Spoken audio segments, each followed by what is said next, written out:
মুআজ্জাজ হাজরিন, রাসূল করিম সাল্লাল্লাহু আলাইহি ওয়াসাল্লামকে ভালোবাসা এটা ঈমানের অংশ। হযরত আনাস রাদিয়াল্লাহু তাআলা আনহু থেকে হাদিস বর্ণিত, আন্না আনাস রাদিয়াল্লাহু তাআলা আনহু قال قال رسول الله صلى الله عليه وسلم لا يؤمن أحدكم حتى تكون أحب إليه من والده وولده والناس أجمعين। রাসূল করিম সাল্লাল্লাহু আলাইহি ওয়াসাল্লাম ইরশাদ করেছেন, কেউ মুমিন হতে পারবে না যতক্ষণ না তোমরা সর্বাধিকভাবে রাসূল করিমকে ভালোবাসে নিজের পিতা, পুত্র এবং সমবয়সী সকল মানুষের চেয়ে। এজন্য রাসূল করিম সাল্লাল্লাহু আলাইহি ওয়াসাল্লামের ভালোবাসা এটা ঈমানের অন্তর্ভুক্ত। রাসূল করিম সাল্লাল্লাহু আলাইহি ওয়াসাল্লামের ভালোবাসা হৃদয়ের মধ্যে সর্বাধিক পরিমাণ রাখা এটা ঈমানের অন্তর্ভুক্ত। মুআজ্জাজ হাজরিন, সত্যিকার অর্থে ঈমান এবং ঈমানওয়ালা যারা থাকে সে আল্লাহর প্রতি ঈমান রাখার কারণে আল্লাহ রাব্বুল আলামিন তাদের মর্যাদাকে বাড়ায় দেন। রাসূল করিম সাল্লাল্লাহু আলাইহি ওয়াসাল্লামের মর্যাদা সবচেয়ে বেশি এই কারণে যে রাসূল করিম সাল্লাল্লাহু ঈমানের পাওয়ারটা সবচেয়ে বেশি পরিমাণ ছিল। আল্লাহ রাব্বুল আলামিনের প্রতি রাসূল করিম সাল্লাল্লাহু যে পরিমাণ ঈমান ছিল এটা পৃথিবীর আর কারো ছিল না। এই ঈমান যখনই যাদের ভিতরে চলে আসছে আল্লাহ রাব্বুল আলামিন তাদের মর্যাদাকেও বাড়ায় দিয়েছেন। এখানে মাগরিবের পরে আমাদের সকলের মুরব্বী আল্লামা খালেদ সাহেবুল্লাহ সাদি সাহেব দামাত বরকাতুহুম কুতুবে আলিম শেখুল ইসলাম মাদানী রাহমাতুল্লাহ আলাইহ কিছু ঘটনা যেটা ওনার আব্বাজান হযরত মাওলানা আরিফ রব্বানী সাহেব রাহমাতুল্লাহ আলাইহ উদ্ধৃতিতে বর্ণনা করছেন।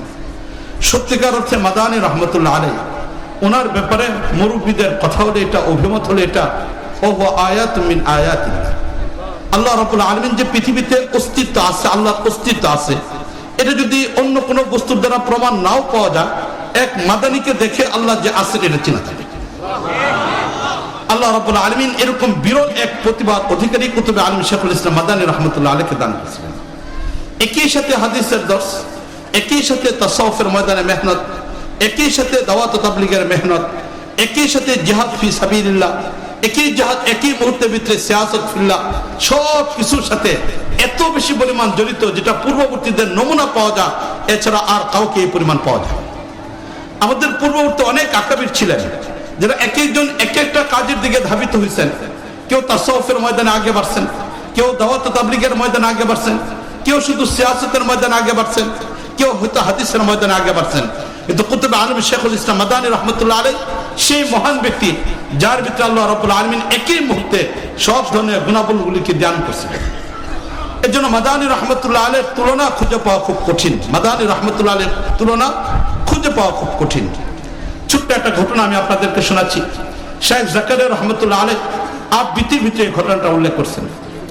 শেখ জাকারিয়া রহমতুল্লাহ আলাইহির সাথে কুতুবে আলিম শেখুল ইসলাম মাদানী রহমতুল্লাহ আলাইহ খুব গভীর একটা সম্পর্ক ছিল। জাকারিয়া রহমতুল্লাহ আলাইহকে বলা হতো মুহিব্বে আকাবির।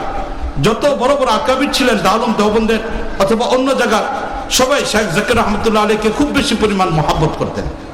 মাদানী রহমতুল্লাহ আলাইহ শেখ জাকারিয়া রহমতুল্লাহ আলাইহকে অনেক বেশি পরিমাণ মহব্বত করতেন। মাদানী রহমতুল্লাহ আলাইহ যে কোনো সময় শেখ জাকারিয়া রহমতুল্লাহ এখানে যা পৌঁছে যেতেন, ওনারা এখানে খাওয়া দাওয়া করতেন, বিশ্রাম করতেন। শেখ জাকারিয়া রহমতুল্লাহকে এই পরিমাণ মহব্বত করতেন।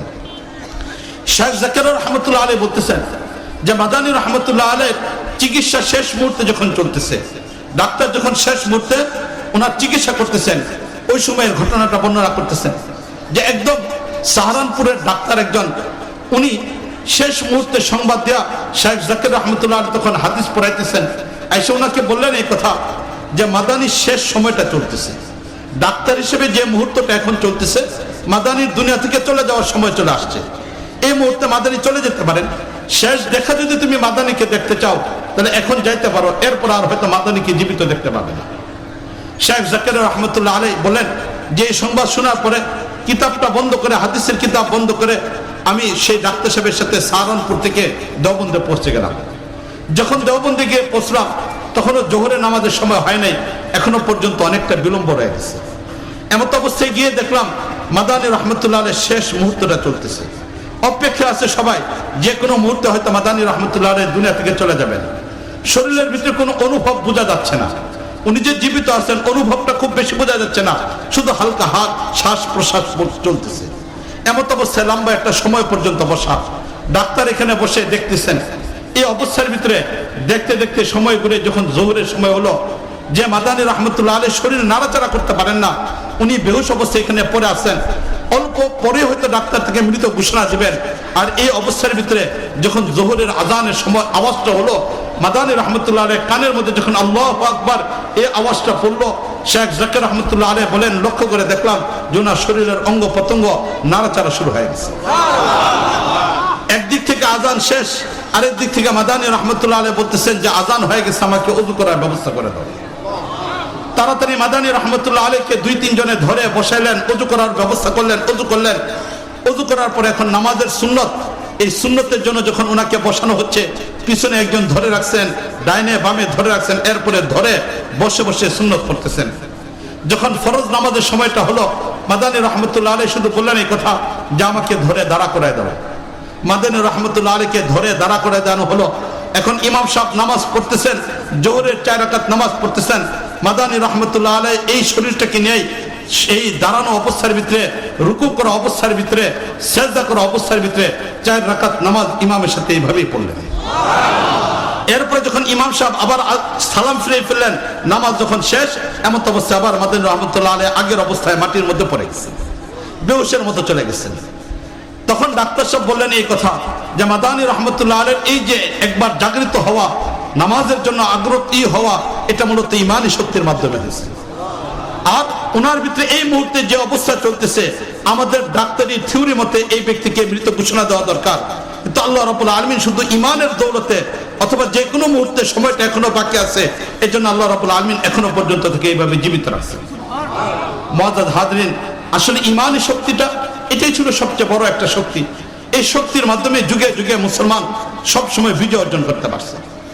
আজকে আমাদের গোটা বাংলাদেশ সহ গোটা পৃথিবীর পরিস্থিতি অত্যন্ত নাজুক মুহূর্ত চলতেছে। যে অবস্থাটা আজকে চলতেছে, এটা কারোর জন্য ভালো না, অত্যন্ত কঠিন একটা মুহূর্ত চলতেছে। যেখানে আমরা আজকে রাসূল করিম সাল্লাল্লাহু আলাইহি ওয়াসাল্লামের ভালোবাসা বহির প্রকাশের জন্য এমন একটা সমাবেশে একত্রিত হয়েছি, নিঃসন্দেহে এটা আমাদের হৃদয়ের আকুতি। রাসূল করিম সাল্লাল্লাহু আলাইহি বংশধরকে দেখতে পারা এটি ঈমানের একটা দায়িত্ব আমাদের। ঠিক এমন একটা মুহূর্তেই আমাদের বাংলাদেশের বিভিন্ন অঞ্চলে আমাদের নবীদের ব্যাপারে, আমাদের নবী সর্বশ্রেষ্ঠ নবী রাসূল করিম সাল্লাল্লাহু আলাইহি ওয়াসাল্লামের ব্যাপারে বিরূপ মন্তব্য হয়, ঠিক না বলেন? এটা ফেসবুকের বিভিন্ন আইডি থেকে আমাদের নবীর ব্যাপারে সমালোচনা করা হয়। আমাদের দেশে বিভিন্ন মানুষ আমাদের নবীর ব্যাপারে আপত্তিগুলি করার কারণে মুসলিম জনতার হৃদয়ের ভিতরে সবচেয়ে বেশি পরিমাণ ভালোবাসা রাসূল করিম সাল্লাল্লাহু আলাইহি ওয়াসাল্লামের ভালোবাসা। আর এই ভালোবাসার মধ্যে যখন আঘাত করা হয়, তখন স্বাভাবিক গতিতে মানুষ স্বাভাবিক অবস্থায় থাকতে পারে না, ভিন্ন প্রতিবাদের মধ্যে চলে যায়।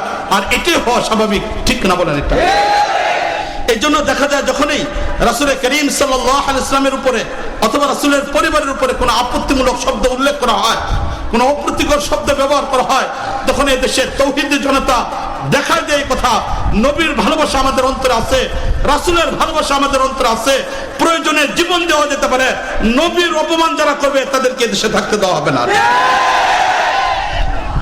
মুআজ্জাজ হাজরিন, আজকে যে ঠিক শব্দটা উল্লেখ করলাম, যে আকুতিটা আমরা প্রকাশ করলাম, শুধু এতটুকুর মধ্যেই থেমে থাকলে চলবে না। আমরা বিশ্বাস করি এদেশের রাষ্ট্রীয় ক্ষমতায় যারা আছেন তারা মুসলমান, তারাও নামাজ পড়েন, তারা তাদের এই দেশের হজ, এই দেশের নামাজ, অন্যান্য ইবাদত সাথে ইবাদত তারা করেন।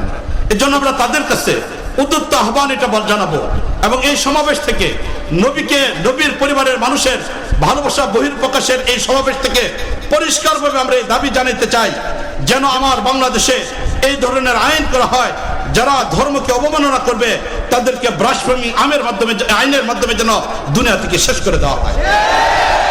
মুআজ্জাজ হাজরিন, এটি হবে রাসূল করিম সাল্লাল্লাহু আলাইহি ওয়াসাল্লামের ভালোবাসার বহির প্রকাশের মাধ্যম। মুআজ্জাজ হাজরিন, পাকিস্তানের বিভিন্ন বিষয়ের সাথে আমাদের মতবিরোধ থাকতে পারে, স্বাধীনতা যুদ্ধকে অবলম্বন করে দেশের মানুষের মধ্যে ভিন্ন প্রতিক্রিয়া থাকতে পারে, এটা ভিন্ন একটা বিষয়, আমি সেদিকে যাচ্ছি না। কিন্তু পাকিস্তানের পার্লামেন্টের ভিতরে রাসূল করিম সাল্লাল্লাহু আলাইহি ওয়াসাল্লামের উপরে যদি অপমান করা হয়, এই ধরনের কোন ধরনের আপত্তিমূলক শব্দ ব্যবহার করা হয়, তাহলে পাকিস্তান সরকার তার পার্লামেন্টের ভিতরে এই আইন পাস করছে যে কোন একজন ব্যক্তি এই ধরনের শব্দ ব্যবহার করলে তাকে এরকম ব্রাশ ফায়ার করে হত্যা করা হবে, এটা আইন পাস করছে। মুআজ্জাজ হাজরিন, এই আইন একদিনে পাস হয় নাই। এই আইন পাস করার জন্য, এই আইন সরকারকে বাধ্য করার জন্য 10,000 মানুষের শহীদ হইতে হয়েছে।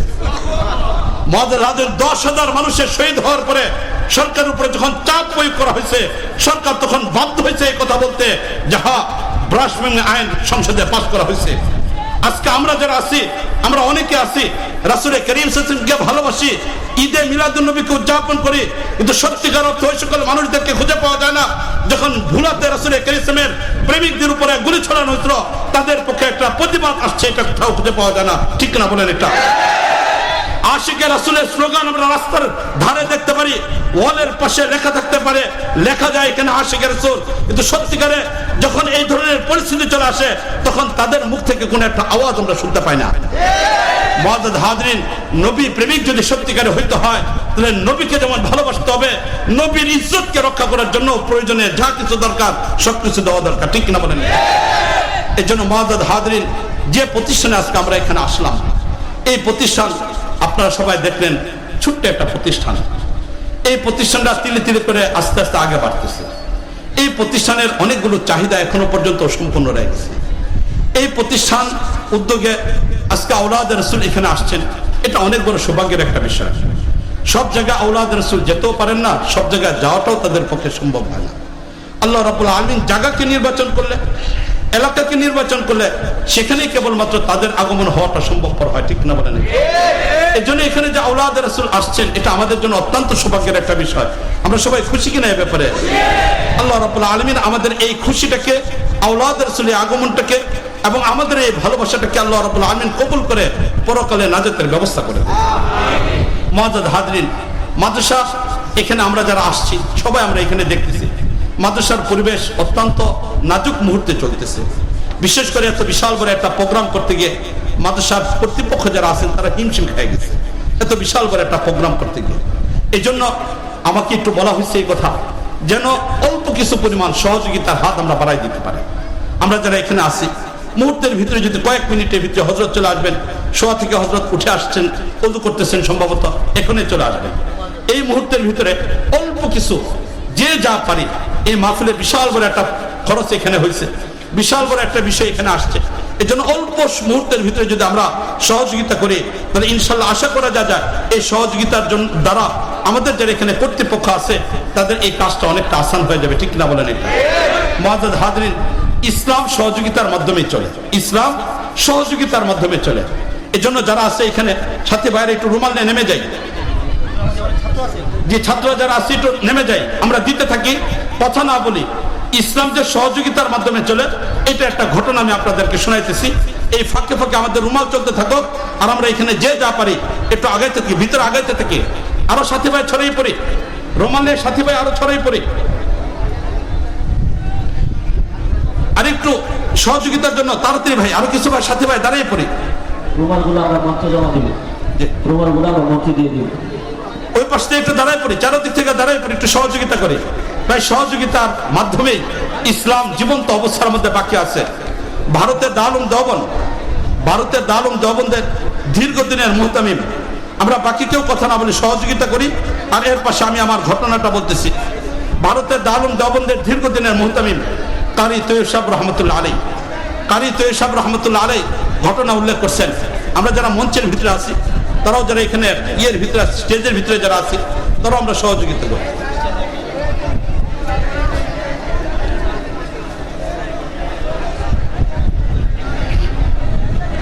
দারুল দেওবন্দের দীর্ঘদিনের মুহতামিম কারি তৈয়ব সাহেব রহমতুল্লাহ আলাইহি, এই কারি তৈয়ব সাহেব রহমতুল্লাহ আলাইহি একবার ইউরোপে সফরে গেলেন, ব্রিটেনে একটা সফরে গেলেন কারি তৈয়ব সাহেব রহমতুল্লাহ আলাইহি।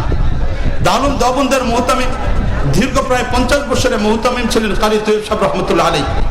এই কারি তৈয়ব সাহেব রহমতুল্লাহ আলাইহি যখন ব্রিটেনে গেলেন তখন ব্রিটেনে খ্রিস্টান পাদ্রী যারা ছিল তারা কারি তৈয়ব সাহেব রহমতুল্লাহ আলাইহির সাথে দেখা করার জন্য আসার ইচ্ছা প্রকাশ করল। ব্যবস্থা করে দেওয়া হলো কারি তৈয়ব সাহেব রহমতুল্লাহ আলাইহি আসবেন আর কারি তৈয়ব সাহেব রহমতুল্লাহ আলাইহির সাথে ওনারা সাক্ষাৎ করবেন, এর ব্যবস্থা করা হলো। এই ব্যবস্থার পরিপ্রেক্ষিতে কারি তৈয়ব সাহেব রহমতুল্লাহ আলাইহির কাছে যখন খ্রিস্টান পাদ্রীরা আসলো, আসার পরে কারি তৈয়ব সাহেব রহমতুল্লাহ আলাইহির সাথে বিভিন্ন ধরনের কথাবার্তা বললো। কথাবার্তা বলার পরে কারি তৈয়ব সাহেব রহমতুল্লাহ আলাইহিকে খ্রিস্টান বড় পাদ্রী মশাই প্রশ্ন করলো, এই কথা বললো, এই কথা যে দেখো কারি তৈয়ব সাহেব, তুমি তো ভারত থেকে এখানে আসছো, তবে আমার কাছে একটা জিনিস মনে হয়, তুমি তো একজন মুসলমানের প্রতিনিধি হিসেবে এখানে আসছো, আমার কাছে মনে হয় যে তোমরা মুসলমান যারা আসো তারা ইসলাম ধর্মটাকে মহাব্বত করো না। কারি তৈয়ব সাহেব রহমতুল্লাহ আলীকে খ্রিস্টান পাদ্রী মশাই বললেন এই কথা যে দেখো তোমরা মনে হয় তোমাদের ধর্মটাকে মহাব্বত করো না। তো কারি তৈয়ব সাহেব রহমতুল্লাহ আলী বললেন যে ভাই, আমরা মুসলমানরা আমাদের ধর্মকে মহাব্বত করি না, এটার প্রমাণ কি? কি এমন যুক্তি আছে তোমার যে যুক্তির দ্বারা প্রমাণিত হবে যে আমরা ইসলাম ধর্মটাকে মহাব্বত করি না? তখন এই পাদ্রী মশাই বললেন যে দেখো, মহাব্বত যে যাকে করে তার পিছনে অর্থ খরচ করে।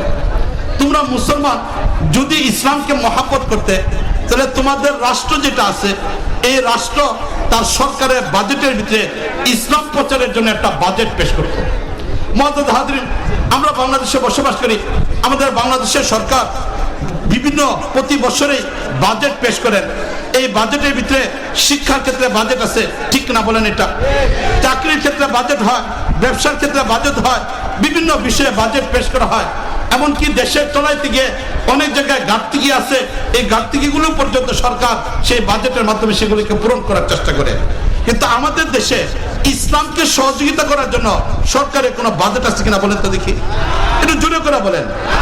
আমরা মুসলিম দেশে বসবাস করেন, এই দেশের সরকারও ইসলামের উপরে, আমরাও ইসলামের উপরে, অথচ এই বাজেটটা আমাদের নাই।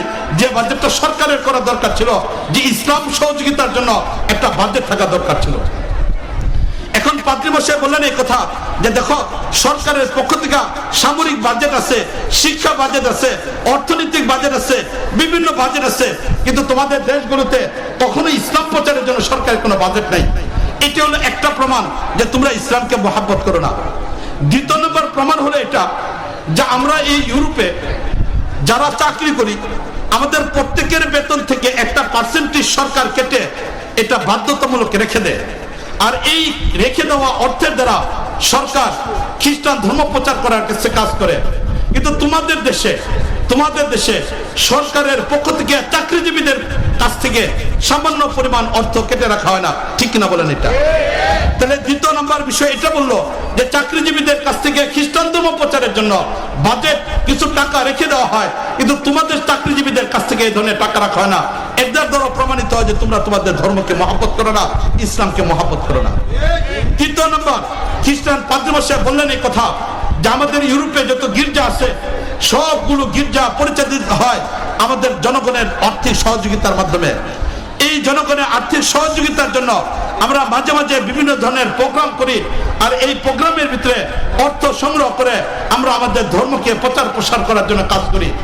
তাহলে এই পাদ্রী মশাই বললেন তিনটা খাত আমাদের আছে, সরকারের বাজেট আমাদের আছে, যেটার মাধ্যমে অর্থ আসে খ্রিস্টান ধর্ম প্রচারের জন্য। ব্যক্তি উদ্যোগে চাকরিজীবী যারা আছেন তাদের কাছ থেকে অর্থ বরাদ্দ করা হয় খ্রিস্টান ধর্ম প্রচার করার জন্য। তৃতীয় নম্বর, ব্যক্তি উদ্যোগে এই অর্থ সংগ্রহ করে খ্রিস্টান ধর্ম প্রচারে কাজ করা হয়। এই তিনটার মাধ্যমে আমরা খ্রিস্টান ধর্মকে প্রচার করে থাকি। আর এই অর্থ ব্যয় করার দ্বারা খ্রিস্টান ধর্মের প্রতি আমাদের ভালোবাসা আছে, এটা প্রকাশিত হয়। এর বিপরীত তোমরা মুসলমান যারা আছো, না রাষ্ট্রের পক্ষ থেকে ধর্ম প্রচারের জন্য অর্থ বরাদ্দ আছে, না সরকারের চাকরিজীবীদের পক্ষ থেকে এই ধরনের কোনো অর্থ বরাদ্দ আছে, না এরকম জনগণের মাধ্যমে ব্যাপক সহযোগিতার হাত আছে, এর কোনোটাই তোমাদের ভিতরে নাই। যার কারণে প্রমাণিত হয় আমরা খ্রিস্টানরা খ্রিস্টান ধর্মটাকে মহাব্বত করি। এর বিপরীত তোমরা মুসলমান, অর্থ তোমরা ব্যয় করো না, কোনোভাবেই ব্যয় করো না, এর জন্য ধর্মের প্রতি তোমাদের ভালোবাসা নেই। যখন খ্রিস্টান পাদ্রী মশাই কারি তৈয়ব সাহেব রহমতুল্লাহ আলীকে কথাটুকু বললেন, কারি তৈয়ব সাহেব রহমতুল্লাহ আলী একটু হেসে দিলেন। হেসে দিয়ে কারি তৈয়ব সাহেব রহমতুল্লাহ আলী বললেন যে দেখো, আসলে অর্থের দ্বারা, টাকা পয়সার দ্বারা, ব্যয় করা না করার দ্বারা ভালোবাসা বহির্প্রকাশ হয় না, এখানে ভিন্ন আরেকটা বিষয় আছে। তখন পাদ্রী মশাই বললেন কি এমন ভিন্ন বিষয় যেটা আপনি বলতেছেন? কারি তৈয়ব সাহেব রহমতুল্লাহ আলী তখন বললেন বিষয়টা হলো এটা যে মানুষ দুই ধরনের। এক প্রকারের মানুষ হলো সুস্থ মানুষ, দ্বিতীয় আরেক প্রকার মানুষ হলো মরা মানুষ। সুস্থ মানুষ সে একলা একলা চলতে পারে, তাকে অন্যের সহযোগিতা নেওয়ার দরকার পড়ে না। কোন রকম যদি জীবনটা থাকে তাহলে সে অন্তত পক্ষে নাড়াচাড়া করতে পারে, জীবন থাকার কারণে নাড়াচাড়া করতে পারে। সুস্থ মানুষ একাকী চলতে পারে। আর এর বিপরীত হলো মরা মানুষ নিজে লড়তে পারে না, তাকে গোসল দেওয়ার জন্য আলাদা মানুষের প্রয়োজন পড়ে, কাপড় পরাই দেওয়ার জন্য আলাদা মানুষের প্রয়োজন পড়ে, খাটকে নিয়ে যাওয়ার জন্য আলাদা বিষয়ের প্রয়োজন পড়ে। এই যে অবস্থাটা হয়, এটা হলো তোমাদের খ্রিস্টান ধর্ম আর ইসলাম ধর্মের পরিচয়। ইসলাম জীবিত ধর্ম হওয়ার কারণে কারো টাকা পয়সার উপর নির্ভর করে না, এটা আল্লাহ রাব্বুল আলামিন এমনি এমনি চলে যেতেন। আর তোমাদের খ্রিস্টান ধর্মটা মরা ধর্ম হওয়ার কারণে এত বেশি পরিমাণ টাকা পয়সা খরচ করার প্রয়োজন পড়ে। মুআজ্জাজ হাজরিন, এই যে বিশাল করে একটা মাহফিল, চিন্তা করে দেখেন জনগণের সাধারণ কিছু আর্থিক সহযোগিতা এর মাধ্যমে মাহফিল গুলো হয়ে যাচ্ছে, ঠিক না বলেন? এটা এই জন্য যতদিন পর্যন্ত আমাদের মুসলমানদের ভিতরে এগুলো বাকি থাকবে ততদিন পর্যন্ত আমাদের জন্য কাজ করা সহজ হবে। আল্লাহ রাব্বুল আলামিন তৌফিক দান করুন।